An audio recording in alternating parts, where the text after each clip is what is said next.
کہا وبات ایوان کسرا وہو منصدیون، کہا جب میرے آقا مولا صلی اللہ تعالیٰ علیہ وسلم دنیا میں تشریف جائے تو جناب کسرا بادشاہ کے محل کے کنگرے نیچے گر گئے. کسی نے پوچھا تمہیں کیا ہوا؟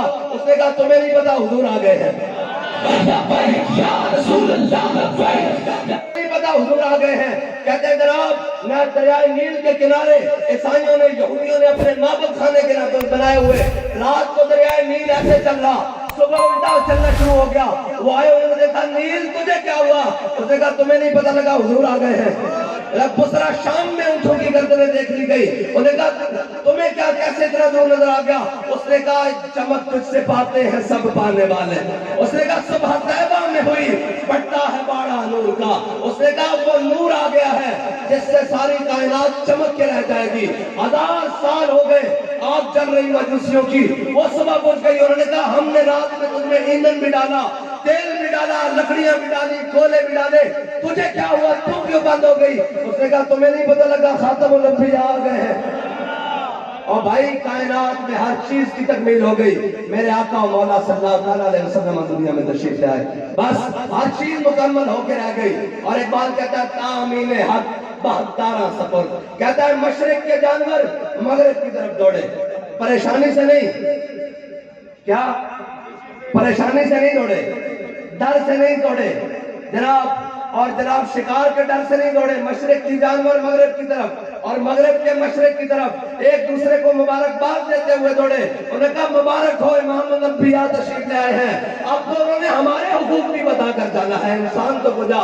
اور صحابہ کہتے ہیں مدینہ پاک میں ایک باغ تھا، سارے لوگ اس کے گرد جمع، اور جناب کنڈی دوسرا باغ کا جو کھوار دروازہ وہ پھاٹک بند کیا ہوا. کہتے اتنی دیر میں کوچا کوچا میں مہکتی ہے یہاں بوئے قمیص، اور یوسفستان ہے ہر گوشہ کنان عرب. کہتے اتنی دیر میں امام الانبیاء اس باغ کے قریب سے گزرے. حضور نے پوچھا میرے غلاموں کیا بات ہے؟ کہا یا رسول اللہ اندر ایک اونٹ ہے، یہ وحشی ہو گیا ہے، جو بندہ جاتا ہے اس کو کاٹتا ہے. میرے آقا نے فرمایا دروازہ کھول دو. صحابہ کہتے ہیں حضور سید عالم صلی اللہ تعالیٰ علیہ وسلم باغ کے اندر تشریف لے گئے. جب باغ کے اندر گئے تو کہتے ہیں وہ اونٹ بھاگتا ہوا آیا. کیسے؟ ایسے گردن کو جھومتا ہوا، ایسے کر کے ایسے کر کے، کہتے ہیں ایسے جھومتا ہوا حضور کی جانب چلتا ہوا آیا. اور اس نے آتے ہی حضور کے قدموں سے پہلے اپنی لمبی گردن زمین پر رکھی اور لمبے لمبے ہونٹ حضور کے قدموں پر رکھ دیے. صحابہ آئے، انہوں نے کہا یا رسول اللہ بڑے تعجب کی بات ہے، جو کوئی چاہتا تھا اس جناب یہ اس کو کاٹتا تھا، آپ آئے ہیں آپ کے آگے اس نے گردن بھی رکھ لی اور ہونٹ بھی رکھ دیے. یا رسول اللہ یہ کیا بات ہے؟ میرے آقا نے فرمایا میرے صحابہ کائنات میں ایسی کوئی چیز ہی نہیں ہے جو یہ نہ جانتی ہو میں اللہ کا حبیب ہوں. بس حضور آ گئے. اب تو جانوروں کو بھی حقوق بن جانے ہیں، وہ بھی خوشی سے دوڑے. انہوں نے کہا اب وہ امام الانبیاء آ گئے ہیں جنہوں نے بتانا ہے سواری کے اوپر کھڑے ہو کر باتیں نہیں کرنی، اور جناب چلتی ہوئی سواری پر تمہیں بات کرنے کی اجازت ہے. اگر تم نے گفتگو کرنی ہے تو سواری سے نیچے اتر کر کرنی ہے، انسان تو کجا.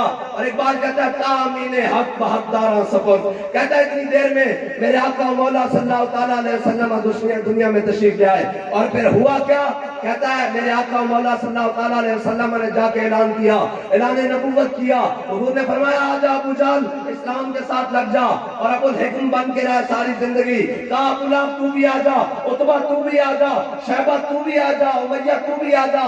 سارے انکار کرتے رہے. پھر ایک بار ہوا کیا؟ کہتا ہے بلال از حبش، صہیب از روم، سلمان از فارس، ابو لہب از مکائی، چبل عجبیز. عبان کہتا ہے حضور کا دین بڑی عظمتوں والا ہے، یہ بڑے بڑے سرداروں کے پاس دعوت ضرور دیتا ہے، اگر وہ انکار کر دیں تو بلال کو حبشے سے بلاتا ہے، صہیب کو روم سے بلاتا ہے، سلمان کو فارس سے بلاتا ہے، ابو لہب کو اپنا ہوتا ہوا بیگانہ کر دیتا ہے. پھر ایک بات ہوتا کیا ہے؟ کہتا ہے وہ حبشی غلام جن کے بارے میں فاروق اعظم جناب ایمان لانے سے پہلے کہتے تھے کہ ہماری تھوک بھی ان سے افضل ہے، لیکن ایمان لانے کے بعد کہہ رہے ہیں حضور کے دامن رحمت سے وابستہ ہونے کے بعد کہہ رہے ہیں ابو بکر سیدنا وآتک سیدنا، ابو بکر بھی ہمارا سردار، اور ابو بکر نے جس کو آزاد کروایا بلال بھی ہمارا سردار. اقبال ہوا کیا حضور کے آنے کے بعد؟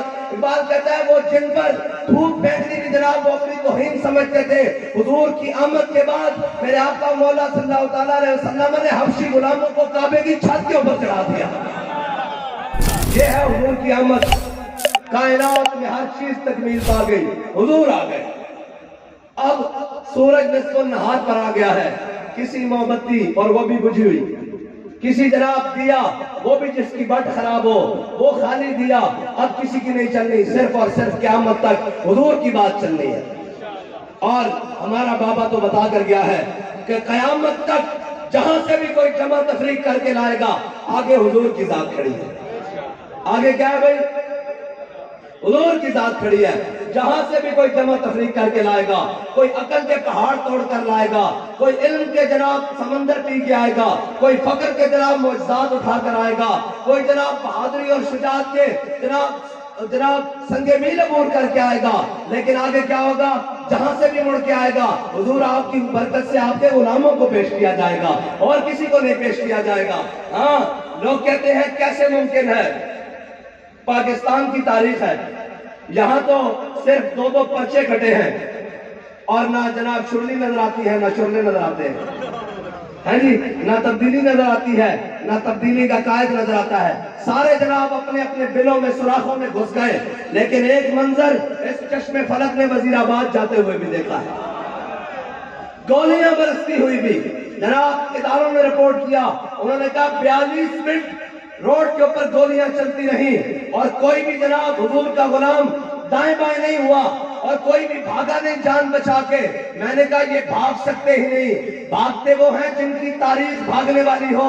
ہماری تاریخ جناب سیدنا صدیق اکبر سے چلتی ہوئی فاروق اعظم کے پاس آتی ہے، فاروق اعظم سے چلتی ہوئی عثمان غنی تک آتی ہے، عثمان غنی سے چلتی ہوئی مولا کائنات تک آتی ہے، مولا کائنات سے چلتی ہوئی امام حسین سے چلتی ہوئی کربلا تک جاتی ہے، کربلا سے چلتی ہوئی یہ خیر آباد تک آتی ہے، خیر آباد سے چلتی ہوئی یہ بریلی تک آتی ہے، بریلی سے چلتی ہوئی جناب یہ حضرت مجدد الفسانی سرہند آتی ہے، وہاں سے چلتی ہوئی یہ امیر المجاہدین کے در تک آتی ہے۔ بھاگتے وہ ہیں جن کی تاریخ خراب ہو، اور جنہوں نے یہ کہا ہو ستمگر ذرا ہنر آزمائے، تو تیر آزما ہم جگر آزمائے، اور جن کا بابا بتا کر کیا ہو کہ لوگ کہیں جناب قائد قدم بڑھاؤ ہم تمہارے ساتھ ہیں، تو بابا جی کہیں قدم پیچھے رہ گئے، ہم نے حضور کے دین کے لیے حضور کے نام پہ گردنیں بڑھائے ہوئے۔